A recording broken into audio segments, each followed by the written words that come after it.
కృత్రిమ మేధ ఏఐ పై కేంద్రం కీలక ఆదేశాలు జారీ చేసింది. ఏఐ జనరేటెడ్ కంటెంట్ కు సోషల్ మీడియా ప్లాట్ఫామ్లు తప్పనిసరిగా లేబుల్ వేయాలని నోటిఫికేషన్ విడుదల చేసింది.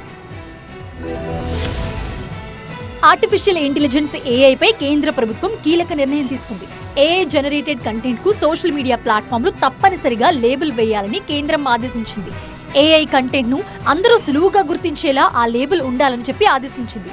ఆ లేబుల్ ను ఎట్టి పరిస్థితుల్లో తొలగించరాదని స్పష్టం చేసింది.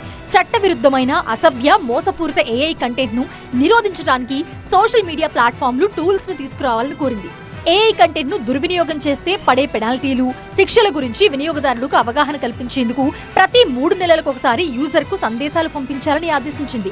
ఏఐ జనరేటెడ్ లేదా డీప్ ఫేక్ కంటెంట్ ను తొలగించాలని ప్రభుత్వం లేదా కోర్టులు ఆదేశించినప్పుడు దాన్ని 3 గంటల్లోనే తొలగించేలా సామాజిక మాధ్యమాలకు కేంద్రం గడువు విధించింది.